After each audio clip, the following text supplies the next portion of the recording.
Hey, welcome in. Welcome to the Arrowhead Addict podcast. We are here coming to you live. The Kansas City Chiefs are going to the Super Bowl. You only win a Super Bowl 2 times every 5 years, right? Oh! The warm-up act is over. Let's bring in Melissa Etheridge, massive Chiefs fan. Melissa. Super Bowl champion, 2-time Pro Bowler, and Trent Green. Trent Green, how you doing? Hey, what's going on, guys? And he picked it up! He picked it up! He's gonna score!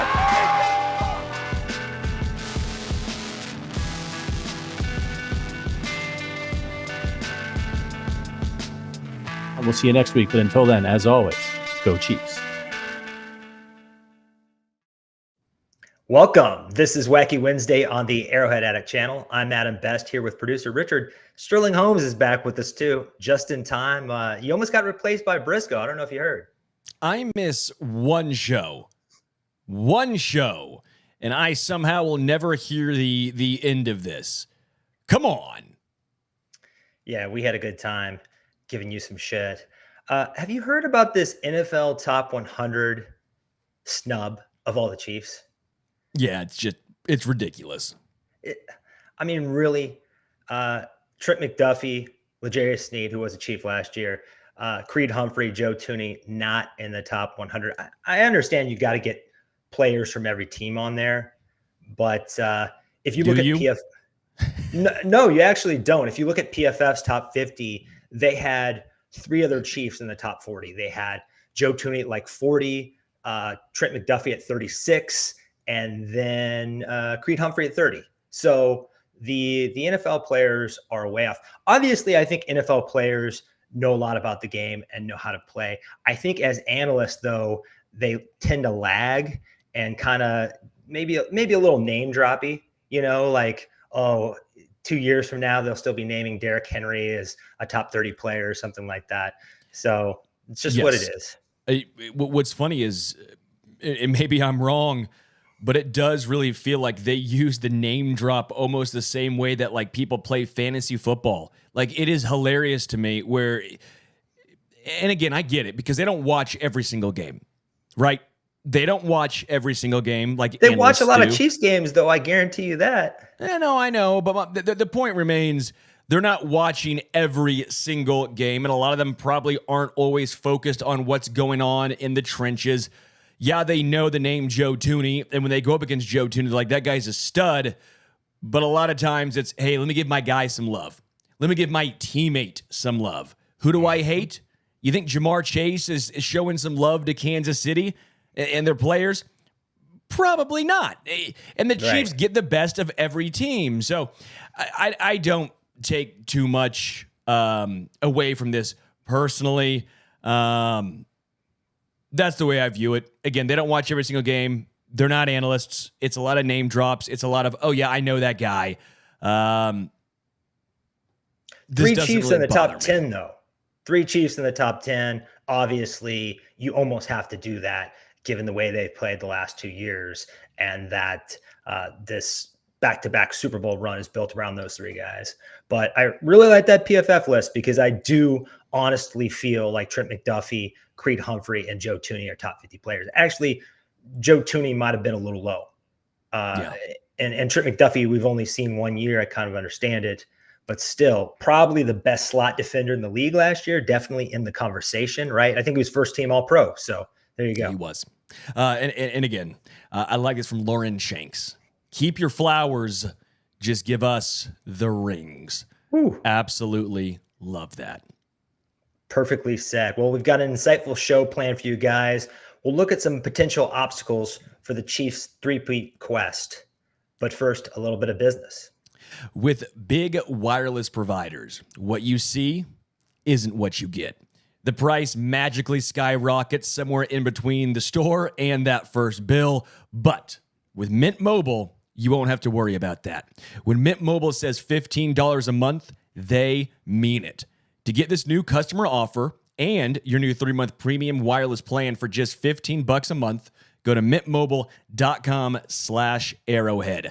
That's mintmobile.com/arrowhead. Cut your wireless bill to $15 a month at mintmobile.com/arrowhead. $45 upfront payment required. That's equivalent to $15 per month. New customers on first 3-month plan only. Speeds slower above 40 gigabytes unlimited on unlimited plan. Additional taxes, fees, and restrictions apply. See Mint Mobile for details.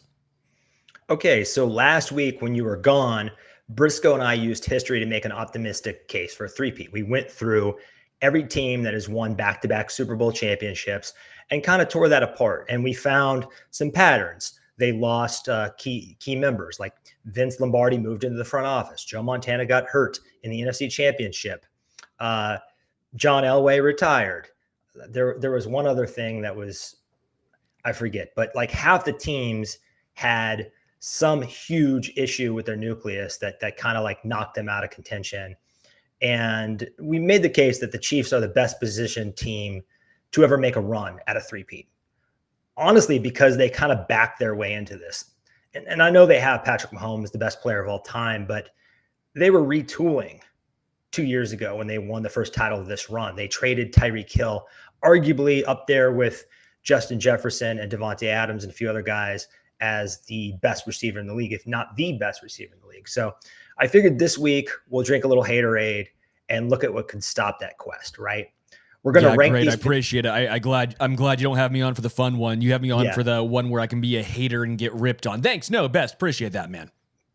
Well, I say that we're going to be gulping haterade, but we're actually going to have a chance to kind of swat these hypotheticals down. So what we're going to do is we're going to rank these potential red flags. This segment's called Rank the Red Flags or Obstacles from 1 to 10. 1 is no big deal. 5 is a moderate concern. And 10 is a post-apocalyptic shitstorm. So we'll go through these and we'll just kind of see how serious these potential obstacles could be.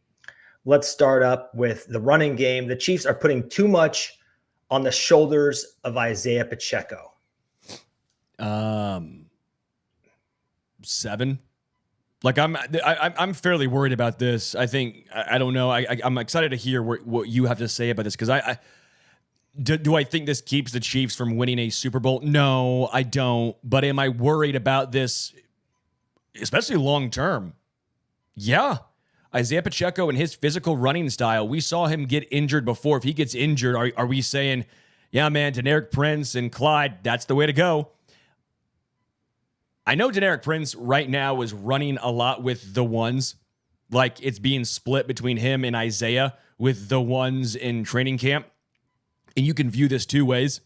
You can view it as, all right, he's deserving to get all this extra run. They view him as RB2. Or you can view it as they want to see what they have in him. They're going to give him every opportunity, but just because he's running with the ones behind Pacheco doesn't mean that they necessarily think he's there. This is almost a tryout, if you will. I think there's two viewpoints you can take with this. I think Clyde is what he is. I think he's fine. He's 4.2 yards per carry in his NFL career. That's fine. Sunk cost, he's fine. I would like a little more juice. I don't think Carson Steele is that guy. He's not going to be a third down back. Reese Zomet is not a third down back, especially if you saw him in pass pro. Looks like a dude who's never played in the NFL in pass pro before. Concerning. Yeah, I am concerned, and more of it has to do with if Pacheco goes down, yikes. Yeah, I know agreeing is boring, but I'm also a 7. I don't want to give a number where I'm actively panicking at this point because it is still early. Another way to look at Prince is he's a placeholder, right?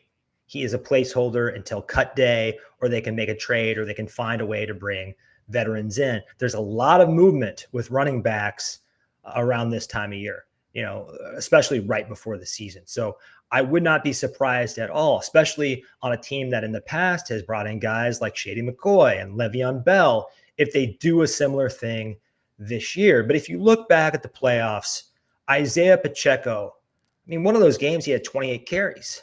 They're giving him the ball to kind of milk games and keep their defense off the field and kind of, wear teams down with long offensive drives. That's kind of the new style of this iteration of the Chiefs. And they really need him to do that. In both the last 2 seasons, he's been injured. Now, he's tougher than hell. He plays through it. And then he gets fixed in the offseason. But we've seen with guys like Larry Johnson and Christian Okoye in the past of the Chiefs, and even Priest Holmes, that eventually you wear down at this position. Jamal Charles is another one. The body can only take so many hits, and he runs into contact. I loved his running style. It is a joy to watch. There's a little, I don't know if it's, Earl Campbell or Ahmad Bradshaw or Marion Barber, but it's a hell of a lot of fun to watch. But I don't know that this is a guy that's going to play 10 years. So I would feel more comfortable if there was another veteran in that room, preferably a guy that can catch passes and do pass protection to get him off the field and maybe is a little better suited for that role. Clyde Edwards-Helaire, he's fine. He's a 3. I think he knows the system. I think he can come in and get a few touches a game, maybe do a little blocking. They can count on him, but they can't count on him for anything more than that. So I would like to see another guy. Maybe Prince surprises us all and becomes more than he's been, but depending on that, I think is a little risky. Yeah, I just want to pump the brakes a little bit on it because, again, we heard the same thing from training camp last year in regards to generic Prince. That's again, you can have your fun, your faith, your excitement over generic Prince. Mine will be cautiously optimistic, but I'm not getting thrown into the undrafted 7th round. Pacheco is the outlier. Don't make that the 7th round or undrafted guy the norm. He is the outlier. He's the outlier because I believe he played in such a bad offensive system in college. He was behind a putrid offensive line. But if you look at his size-adjusted speed, he's arguably the best athlete in that class. He's faster than Walker. He's faster than Breece Hall, actually in the 40s. So it's amazing that he slipped to the 7th, but I think we might be Darwin Thompsoning again. And you just got to pump the brakes on that a little bit, and maybe we'll be pleasantly surprised, but prepare for the worst, hope for the best. Yeah. Next up is superstars Chris Jones and Travis Kelce finally start to fall off. Rank that from 1 to 10. I hate saying it, but we got to talk about it. 2. Like I'm not worried about this at all. I can't go 1 just because I feel like that's just a little silly based on age. I'm not worried about Chris Jones. I think he still has 2 to 3 more elite years left in him before we see him go from elite to great or elite to good, right? I think Chris Jones has 2 or 3 more elite, a.k.a. the best defensive tackle in football left in him. I think Travis Kelce is still the best tight end in football. I saw the other day someone trying to say, is Sam Laporta already the best? I'm like, this is ridiculous. This is stupid. Travis Kelce, until Travis Kelce shows you he's not, he's still the best tight end in football. Well, he is. He's the best weapon, best tight end weapon by far. No, I'm not worried. He missed 2 games last year and still nearly put up a K. I'm not worried about a fall off. I'm not. I think he's rejuvenated. I know the talk about him flying everywhere and doing all this stuff. I think it rejuvenates him. Like, I think he likes the spotlight. We know this about Trav. He likes to be the guy. He's doing all this stuff. He's the guy. Like, he's the front page of everything. I think this rejuvenates him. It makes him feel young again. I'm not worried. I'm a 2. I have a horrific singing voice, so I'm not going to punish our listeners, but Forever Young is in my head, that 80s one-hit wonder. Just, I think all this does keep him young, and Travis Kelce is in the same spot Tom Brady was at, where we've looked like fools saying he's slowing down several times. Us, other people, I don't know that you've said it. I've said it. I've theorized that maybe he's slowing down a little bit, very carefully said maybe, but rumors of his demise have been greatly exaggerated time and time again. And this guy, his intuition is off the charts. One of the highest. If there was there probably is an intuition rating on Madden, but it's got to be a 99. He has just this innate feel, the je ne sais quoi, as I like to say. I am a little worried about him, but like he's got another great year in him. Definitely has another great year in him.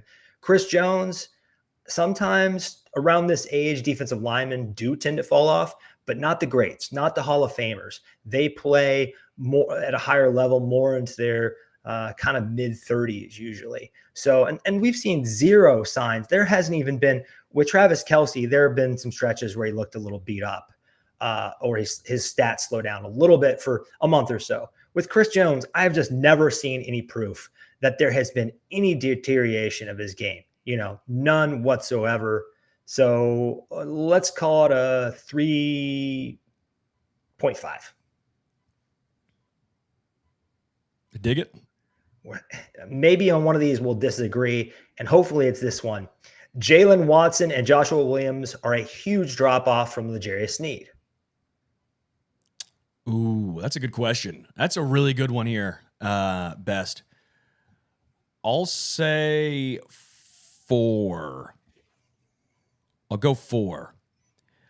I love L'Jarius Sneed. I'm concerned about the knee. I think a lot of teams were concerned about the age and knee combo. I don't believe he can replicate what he did last year because I think that's almost impossible.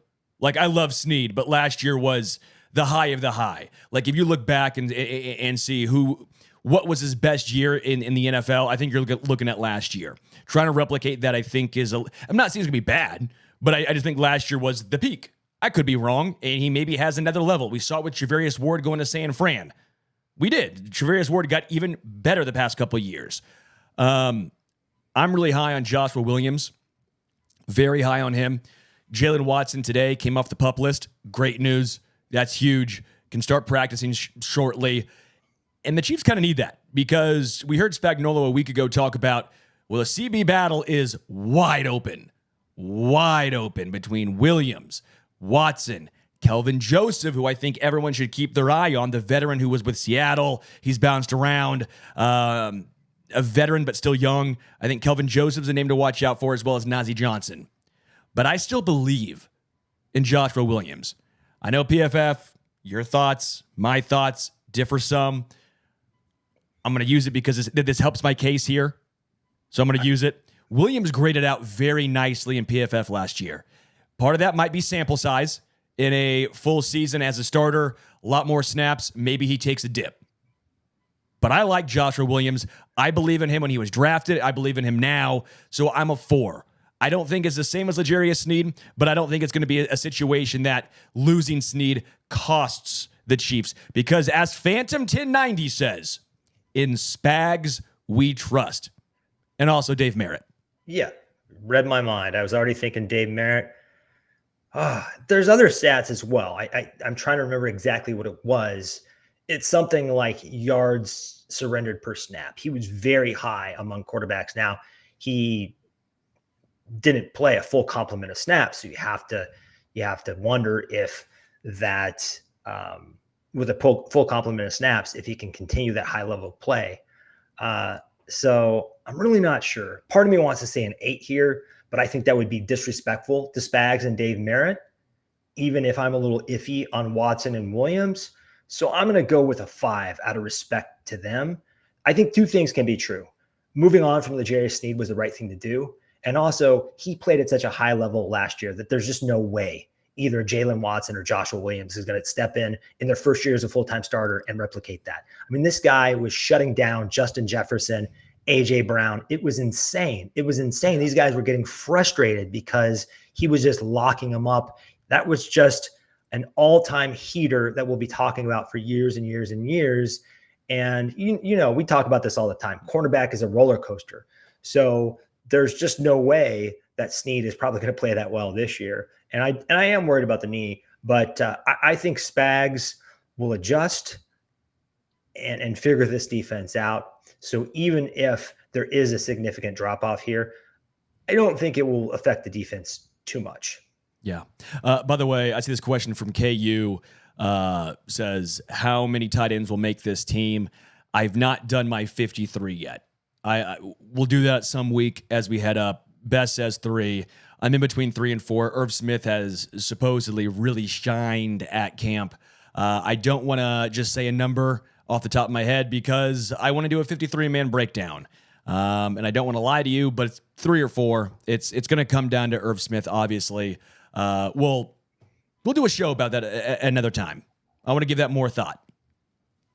Yeah. 3 of them are shoo-ins, and then Irv Smith is on the bubble. It's too hard to predict without looking at the entire roster. Let's transition to the next one. Trent McDuffie goes from being the best slot defender in the league to a merely decent boundary corner, a less natural spot for him. 1. No, because his natural spot is a boundary corner. That's what he played. That's what he did in Washington. He talked about it that last year he had to learn how to play slot corner. He learned it and became first-team All-Pro. Now, can you say maybe he might be the best slot corner, that's the best position for him? Sure. But I think he's going to be back to being the stud outside guy as well. We saw him be as a stud outside corner as a rookie. It's not like when he was put on the outside, all of a sudden we're like, oh no, I'm scared. No, McDuffie's a stud. He's one of the smartest corners in football. And he was as a rookie. His intelligence and football IQ is off the damn charts. We can talk all we want about the size, some concerns, and the lack of arm length. Doesn't matter when you use the boundaries to your advantage. When you use all the tools and you time your jumps, and he's just so smart, man. No, I'm not worried about McDuffie going from slot to the outside at all. I could not be less concerned. I'm a 1 here, man. I'm all in on McDuffie as a all-pro, outside or inside. Dude's a damn stud. Yeah, I feel you. And a lot of these were taken from people covering the NFL that don't cover the Chiefs. And I was trying to get the most like objective, pessimistic takes I could find. And this is a take that's out there that maybe this is not the best configuration, putting Chamari Connor in the slot and moving Trent McDuffie outside so Connor can get more playing time. You'd rather just like play Chamari Connor at safety. I don't think it's a major problem. I think I'm maybe like a 2 or 3. Trent McDuffie is going to occasionally get mossed. He's going to be in position and he's just smaller and not as long. And there's going to be an occasional guy like, I don't know, like AJ Brown in that Super Bowl who's just going to go up and get it over him. I mean, that happened to Charvarius Ward. It doesn't really matter how big or tall you are. If you go up against a Jamar Chase or a Brown or someone like that, you're going to get mossed. So I haven't seen his length be a real problem for him. He's almost always in position. In the Super Bowl, Brandon Ayuk and Deebo Samuel, those guys are a lot bigger than he is. They did not do anything on him. So, and he's already played outside. I think this is just like nitpicking the Chiefs, trying to find some issues after L'Jarius Sneed has departed. So, yeah, Jalen Watson, Joshua Williams, I think it's fair to worry about them. But Trent McDuffie, his game is flawless, or as close as you can get to it. I'm just never worried about the secondary because Dave Merritt and Spags have shown us the way time and time again. Sneed was a 4th rounder. Javarius Ward was undrafted. Like, how many times have we seen them mold guys? Like, I'm just not worried. They until they give me a reason to be worried, then I will be worried. But until then, I mean, they've earned the benefit of the doubt. And they have my full faith and belief in Merritt and Spags. Sterling stamp of approval. There you go. But you're right. It's been a revolving door, maybe the most revolving door secondary in the NFL. Definitely one of them. And they're always one of the lower spending teams when it comes to their secondary. But they know how to figure this out. They know how to identify and develop talent. So you're right. We should not doubt them, especially with an all-pro like Trent McDuffie. Moving on, Nick Bolton, he got hurt today.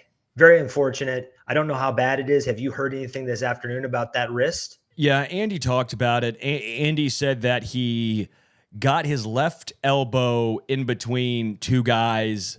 He went off. He was in the front of the cart, which is typically a good sign. But again, it would be devastating if he was not in the front of the medical cart because that means it's his arm, right? Like if he's in the back, that means something extremely serious has happened. He's in the front. Typically, that's a better sign. But again, it's his arm. Same arm as last year. And this was right after he had talked about 2 days ago, I believe on Monday, how nice it was to be back and healthy, and his left side was great. I felt horrible for him. We'll see the severity of this. Andy didn't make it sound like it was super severe, but again, anytime it's the exact same side, normally your left side, strong side. Don't know about that for Bolton right now. Don't know if he leads with his left or what, but I feel for the guy. Man, and for those of you who have played football in high school or college, getting your arm, hand, elbow, anything caught in between helmets, that really hurts. That really, really hurts. Silver lining here, it seems like he's going to be okay. Maybe you get Leo Chenal and Drew Tranquil some more snaps. We have faith in both of those guys, but they definitely need Nick Bolton with Willie Gay gone. Until we hear this is worse, it doesn't sound like it's going to be a long-term thing. I'm going to be at like a 3, just depth concerns, but I really have faith in the 3 guys that are going to take the bulk of the snaps. How about you? Yeah, I'm maybe a 5 on the linebacker core, taking a step back. They probably do, just based on depth of losing Willie Gay Jr.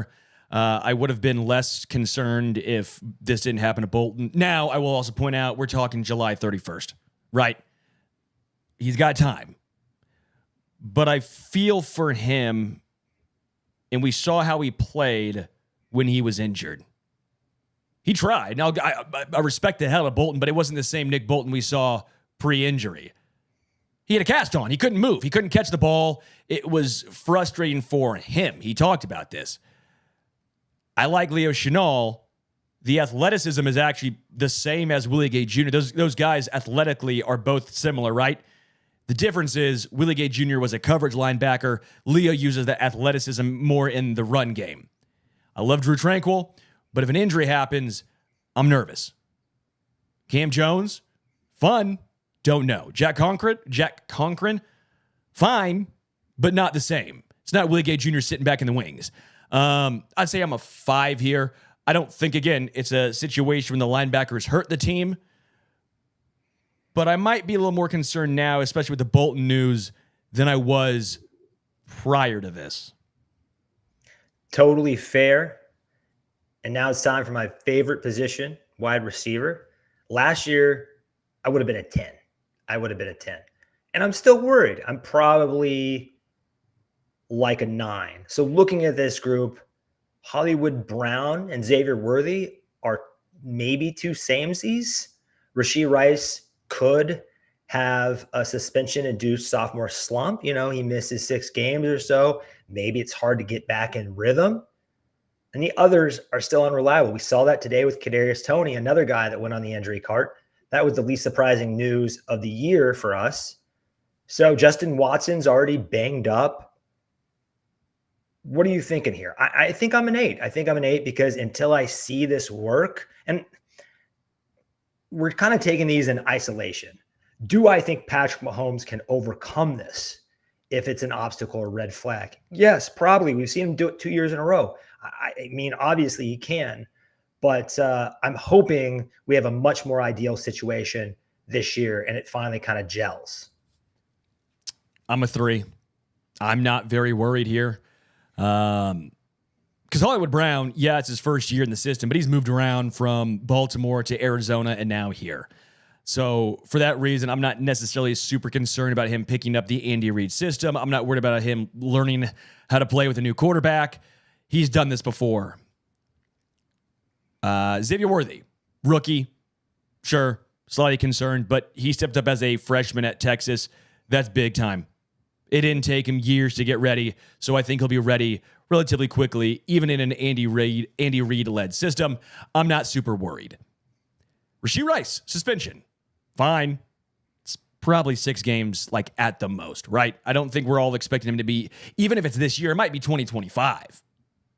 That's still a real possibility. But I think at the most, we're expecting 6 games. Dude's a stud.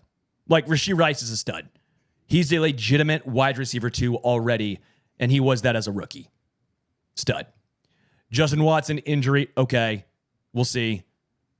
They trust him. McCole Hardman is your insurance policy at wide receiver 5. This is not the same as last year. In my opinion, McCole Hardman's in an interesting situation where I don't think there's anything he can do to help nor hurt his draft stock outside of getting injured. Because if Sky Moore or Kadarius Toney, they show out, Hardman's off the team. If Sky Moore and Toney completely disappoint, Hardman's probably making the team. Mm-hmm. I don't think there's anything that Hardman can do that helps, again, nor outside of injury, that helps or hurts him. Remigio, I think, is probably wide receiver 6. I think Dave Tobe gets his guy. He gets either a Remigio or a Louis Rees-Zammit. I don't think he gets both. We'll see. He might get both, but I think he for sure gets one. I think he gets Remigio. I think Remigio is on the 53 as wide receiver 6. He might make it as wide receiver 5 if they choose to only keep 5 wide receivers this year, based on if they want to keep 4 tight ends, if they want to keep 3 running backs plus LRZ. The roster construction, again, I'll get to the 53 later on this in the next couple of weeks. I'm not really worried. I just don't think they can keep 5, though. With Rashee Rice's suspension possibly looming, I think you need a little bit more protection. So, yeah, if I'm Sky Moore, if I'm Kadarius Toney, especially in light of this injury, I'm super worried. But they put themselves in a position this year, unlike last year, where they don't need to depend on Sky Moore, where they don't need to depend on Kadarius Toney, because last year Rashee Rice was still a question mark, right? Hollywood Brown and Xavier Worthy were not on this team. And I like what you said about Xavier Worthy. He had a super early breakout age. And we know with wide receivers, we've talked about this in the past, when they break out at a very young age in college, that translates very well to them picking things up quickly in the pros and taking off and becoming a good player. So definitely a great omen there. I think I just have a little bit of PTSD from these past couple seasons, and I'll kind of believe it when I see it. So I'm probably being overly cautious with my rating here, but that's what we've seen so far. It's okay. You can admit you're wrong. Wouldn't be the first time. Last year I was right. No.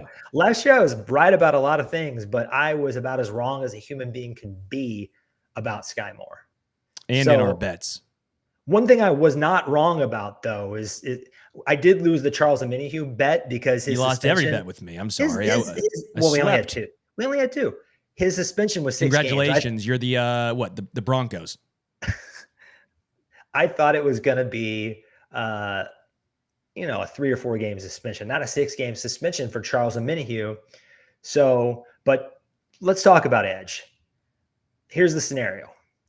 Felix Anudike-Uzomah doesn't step up. Charles Omenihu doesn't rebound from that injury and surgery. And the edge lacks depth behind George Karlaftis and Mike Dana. Would that concern you if that transpires? Or do you think that's even realistic? Yes. Might be the second most concerning one I have outside of the running back situation, right? Just no clear backup running back outside of Pacheco and then Clyde. So we talked about that. That's a big concern for me, and this is maybe the second one. I think this is also a 7 for me. Maybe even a 7.5. Maybe it's even a little higher. I love Karlaftis. I love Dana. That's awesome. I'm high on FAU. Higher than most, I should say. Like, I don't think he's a stud, but I think he's a guy who's going to take a large step forward. But would it shock me if he didn't? I don't think I would say I would be shocked. I'd be a little perplexed, but I wouldn't say I'm like, oh, I didn't see that in the realm of possibilities. Like, I think he's maybe a 5-sack guy this year. And Charles Omenihu, as much as I'm excited about his comeback and all this stuff, that's a major injury. Major injury. Late in the year. Yeah, I think you would be a little, I don't want to say head in the sand, but maybe a little too optimistic if you don't have at least a little worry here. Love Karlaftis, love Dana. FAU showed you one great play last year, And Charles Omenihu is great when healthy and when he plays, but how often has he played a full season? I'm a little concerned. I'm coming in at a 5. Here's why. Karlaftis and Dana, those guys are tough. They're Ironmen with crazy motors. I think they can play a ton of snaps. We've seen it from Karlaftis. We've seen Dana take on a bigger role, an increasingly bigger role with each season. So I feel great about those two. Chris Jones, remember, he can kick out to the edge for snaps. Now, you don't want him out there all the time. You don't even want him out there half the time, but a third of the time, he can do that. So if either FAU or Omenihu turns out, I think they're going to be fine. The other thing here is this is another position where free agents come in after training camp, after cut day. We've seen it with guys before. I don't remember when the Carlos Dunlap stuff happened. T Sizzle, Terrell Suggs came in, I think, mid-season. Yeah, You've Melvin seen Ingram. that it happens. Melvin Ingram's another good example. So I don't think this is, if this is a room in a house, the paint job might only be 3/4 done. So I don't know if this is the way it's going to look mid-season or even week 1. It's the way it looks now, but I think they're going to figure it out. It's a good call. Now, something I think I'm equally worried about, but not panicking, is the left side of the offensive line. So with Joe Thuney coming off a torn pec, plus a new left tackle, either way it shakes out, right? They're going to have a new left tackle. The left side of the offensive line takes a significant step backward. 2.5. Probably 2.5. Is that I'm more not really left worried. tackle or is that more Thuney? More Thuney. It's health Okay. with Thuney. I think he's going to be fine. I hope he's going to be fine, I guess. I'm no doctor. Like I know.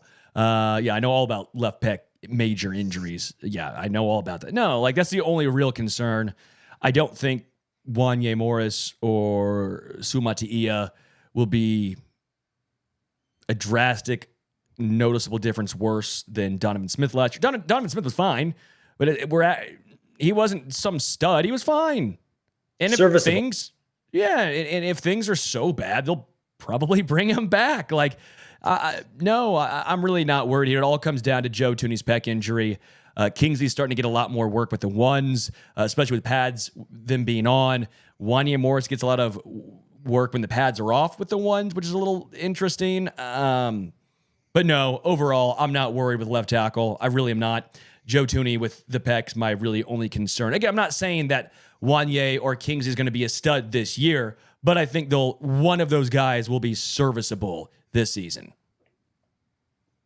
Yeah, I think you make a good point because you're basically saying, do we expect them to be all pro? No, but they don't need to be. They just won 2 Super Bowls with Donovan Smith and Orlando Brown Jr. basically playing average, slightly above average at times. So that is not an impossible task to replicate that or even come a little bit short of replicating that and still being fine because Patrick Mahomes, sacks our quarterback stats, and he is, for my money, the best in the league at mitigating pressure and not taking sacks.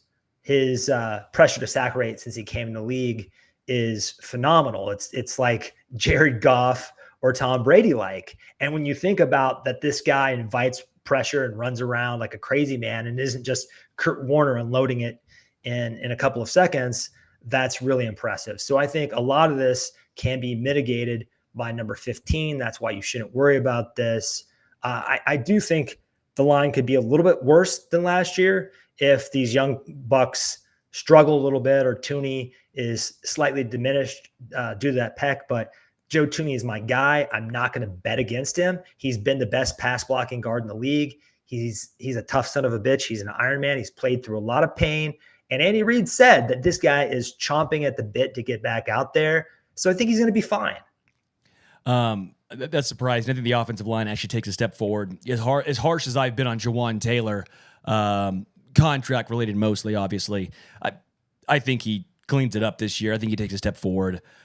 Trey Smith was he's in a contract year, undefeated. Creed Humphrey, same thing. Creed Humphrey, I think the snaps get improved. They get worked out. Joe Thuney, it's just injury related for me. And then left tackle, I think, is the exact same, basically, production-wise as last year. So I think the offensive line as a whole takes a step forward. Angry Drunken German asks, was there ever a legit reason given for not moving Taylor to left tackle? The guys I've talked to, even when he was traded for, basically everything I was told was he's not playing left tackle. Like, just it wasn't going to happen. He's never really played there. So, and especially now with him kind of having to get out of his head and learn how to play without drawing all these penalties in a new system that he's only been in for a year. Yeah, switching him sides, everything would feel backwards to that guy. He's got enough on his plate. I don't think you do that. And what I was saying, I think the line might be a little bit worse. I'm talking about the left side of the line. I think the right side of the line will be better. And then you throw Creed Humphrey in there, who's still phenomenal last year, but he had a little bit of a snap problem that I think he'll rectify. I don't think that's going to be a prolonged thing that we're going to be talking about this season. And it wasn't even that big of a deal last year. So I think we're not that worried about the line. That's good news, right? They're going to keep 15 upright. A little bit more worried about potential downgraded safety play. So Brian Cook could be rusty. If you think about Juan Thornhill coming back off an injury he sustained when he was early in his career, he's a rookie. It took him a while to get back. Justin Reed, it looks like he might miss a good chunk of time, unfortunately. And then Jaden Hicks, you could see a scenario where he's not really ready for prime time on day one. And then you have Chamari Connor looking like he's going to spend a lot of time in the slot. So again, in Dave Merritt, we trust here, but you could see some problems arising if you really squint. Yeah, if you squint, I think you could find yourself saying this is like a 4. But I think if Justin Reed misses some time, well, and I think Chamari Connor just goes back to playing safety more instead of playing the slot. Like I think there's an easy solution right there. Like if Justin Reed is forced to miss time, I don't think they're taking away, now we don't have Reed or Connor. Like, no, they'll just move Nick Jones into the slot corner spot and then move Connor back to safety. So for that reason, I'm not super worried. They still have Deion Bush. Again, interception off of Lamar Jackson last year in the playoffs.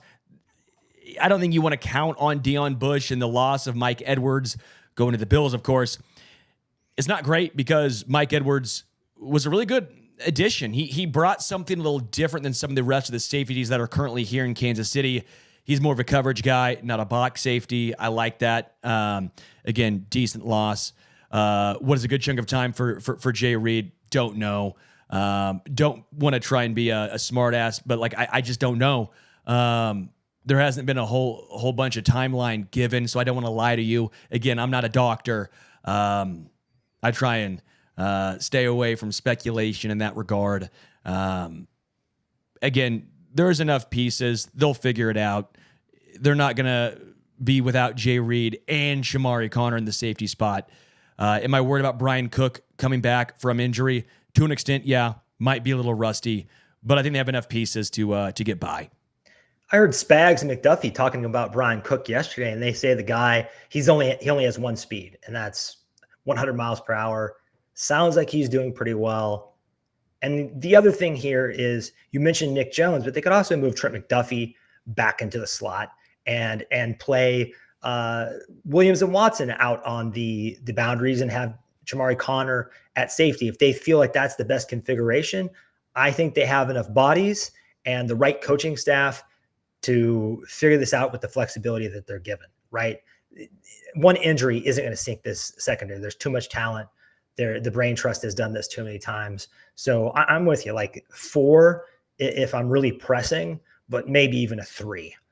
Let's take a look at some big picture things, some less specific, more overarching items here. The league crowdsources a new way to stop the Patrick Mahomes and Big Red offense, kind of like the cover 2 wrinkle that frustrated them. What was that, 2021 for half a season or so? And the Chiefs don't solve the puzzle in time. 1.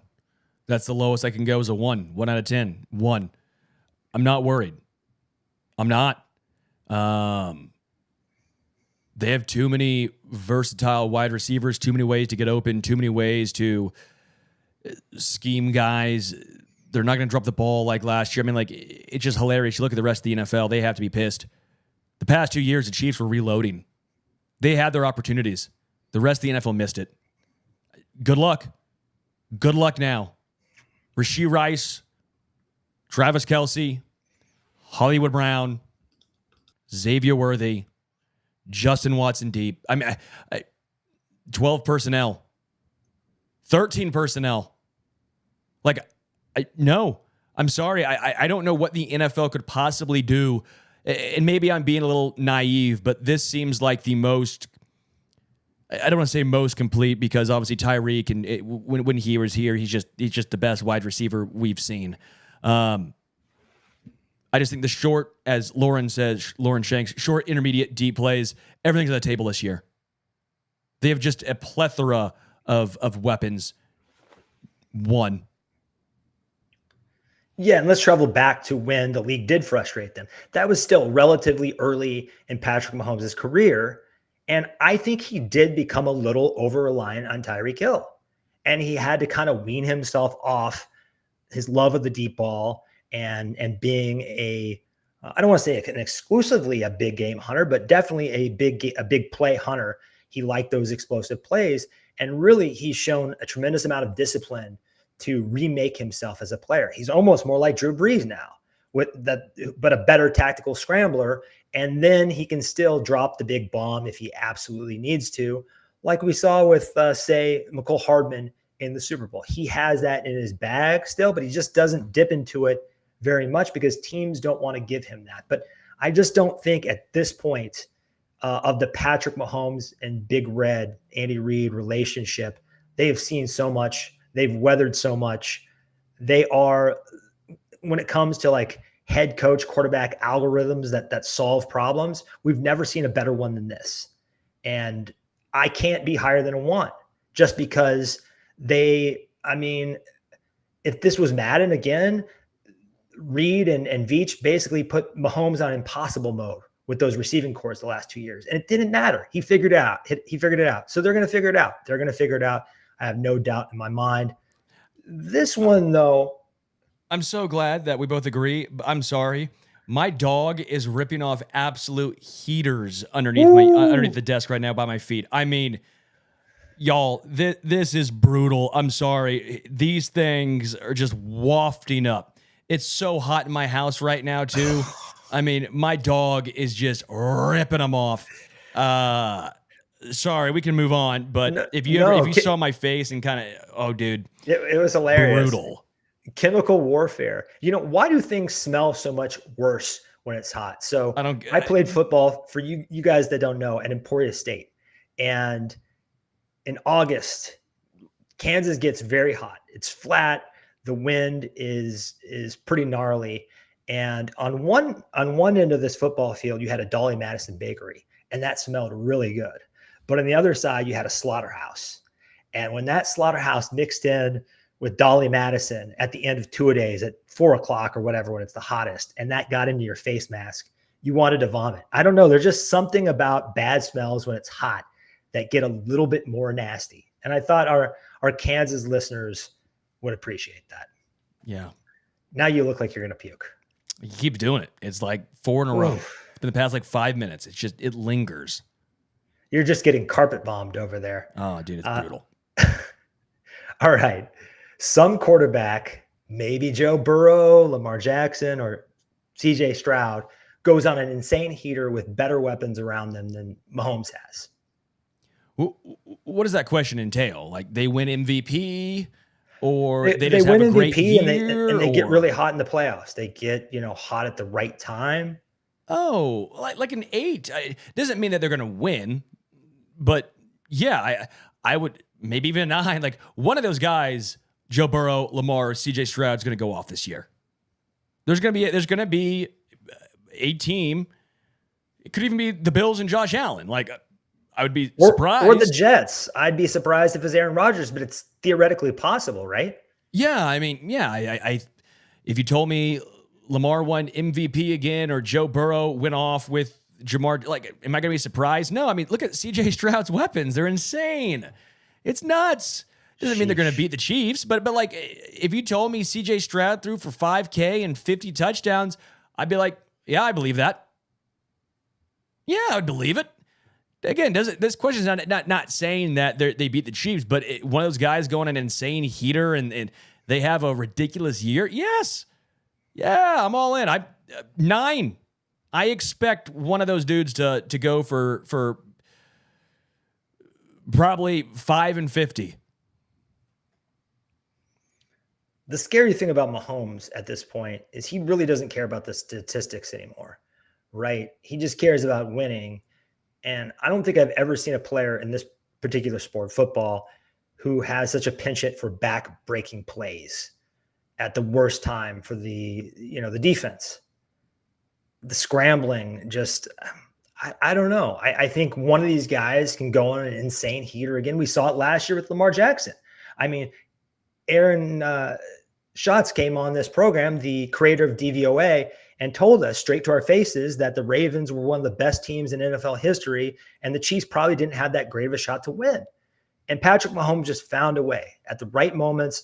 I mean, Kyle Hamilton, one of the best players in the NFL defensively, all over Travis Kelce. It just didn't matter because the ball placement was absolutely perfect. These guys are incredible players, all probably top 6, 7 quarterbacks. I don't know where CJ Stroud is yet. I want to see him do it again before I, put him up in the top 5. I think he's top 8 easy at this point. But yeah, I mean, you could even throw guys in the NFC there. Maybe Jordan Love takes a big step forward. The guy's got all the tools, or I just think we've got the guy. So when you have the guy, you're not worried about lesser guys. I'm a 9, but just because it happens doesn't mean it's going to stop the Chiefs. Agreed. And the last one, the Chiefs are exhausted from being in the spotlight and playing more games than everybody else. And they finally run out of gas. That's a good one, man. We've seen this with dynasties before, right? Yeah. 3.5. Like, I think it's real. I don't think it happens. Like, I'm not saying that I think this happens, but when you're constantly playing 20 games a year, that takes a toll. I mean, New England's talked about it before. It takes a toll. You're going deeper and deeper into the postseason year after year after year. I think the team is rejuvenated. They're stoked. They're excited. I mean, they're going for history right now, right? Like, they're going for a three-peat. This has never been done. They know what they're going for. I don't think the spotlight is playing a factor. Like, I really don't. I don't think the spotlight plays any sort of factor. I don't think that. I'm throwing that out of the equation. But the exhaustion of the 20 games year after year, that's wear and tear, baby. I mean, that's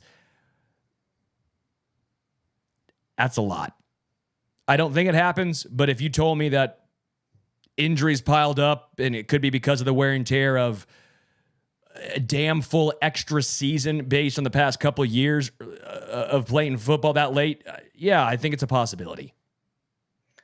I do think there is a spotlight thing here, because if you're talking about Rashee Rice or Harrison Butker, if they played for the Panthers or the Colts, maybe you would not have heard as much about their situations. I think that's almost impossible to argue with. So the scrutiny, the intensity of the spotlight is unlike anything we've almost seen. And most of the guys handle it well. But I do think they have a lot of miles on the tires. They've played, I mean, nobody has ever been to 6 conference championship games in a row. This is uncharted. Did I say uncharted? Maybe that's what your dog's doing. Uncharted territory over there. But yeah, dad jokes, baby. Nobody has ever been this deep this many times in a row. So phrasing. Losing my train of thought here. Here's why you don't worry. The Big Five. Spags and Reed, first off, have so much experience in the playoffs pulling these things together, no matter what life throws at them, that you got to have faith in those guys. And then the big three, Chris Jones, Travis Kelce, Patrick Mahomes. We've seen them get mega famous. We've seen them have laughably big contracts, all the accolades, 3 Super Bowl trophies. It doesn't seem to have made a dent in their determination. They are chasing history. I think they want it as bad now as they've ever wanted, because if they three-peat, they already have a claim. This is the greatest run in NFL history. We are already talking about them in the conversation with the Patriots. So, yeah, I can't go any higher than a 3 or 4 here. I realize the spotlight is real. I realize that the body will break down eventually, especially if it, plays more football games than everybody else. But I just haven't seen any proof that those things are going to slow down this franchise. And throw Brett Veach in there too, because I think he's a guy that stays grinding and will look for any little sliver of an edge he can find before the season or in the season. We've seen him make moves almost every year, and I don't think he's done making moves this year. Before we get out, my final thought, just in general, I think Angry Drunken German brought this up. Good call here. And I was talking about this today on radio.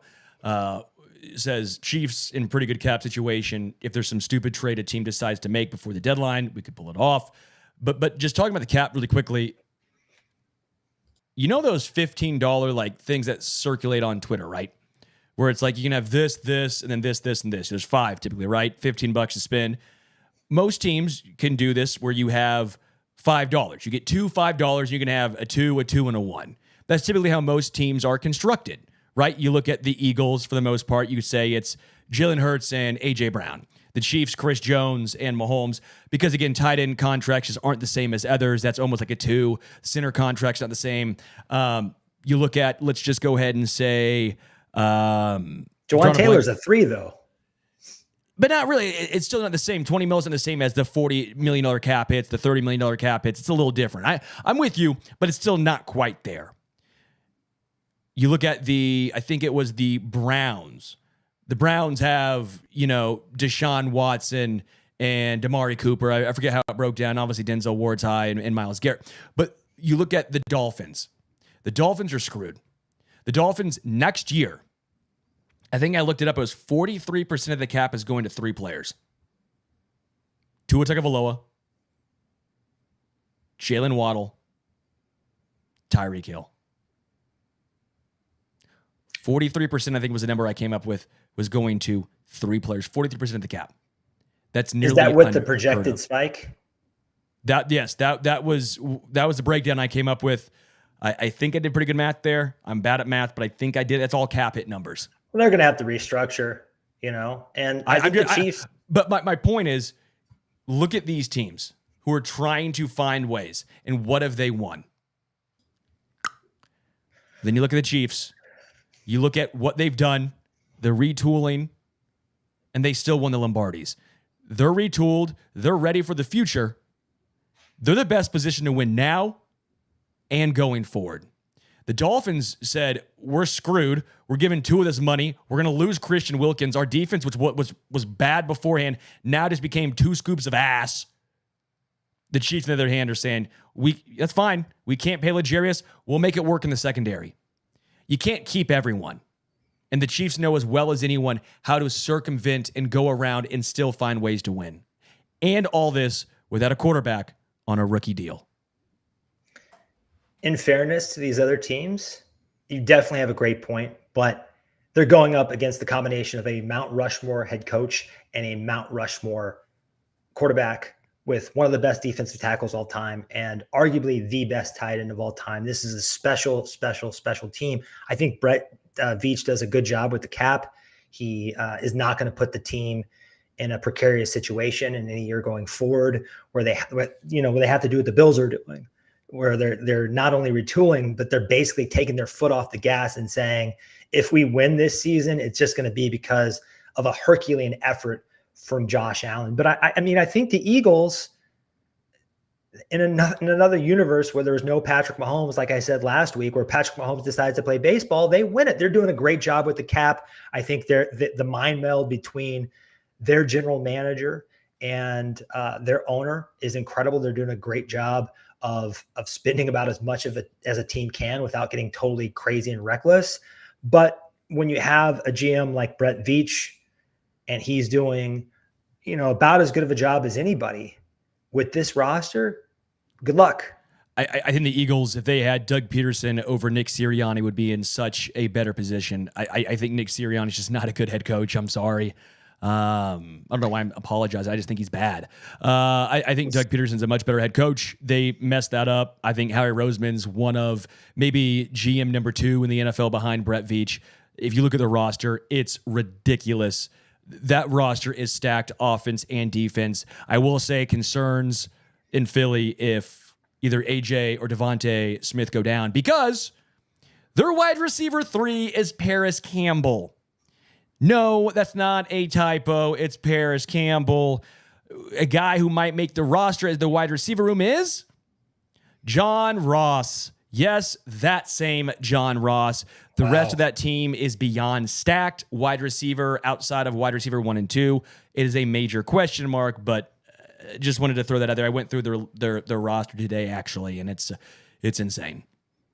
The Chiefs are just very, very good at this. They're as good as anybody is, and they're going to preserve some room to make moves and have some flexibility.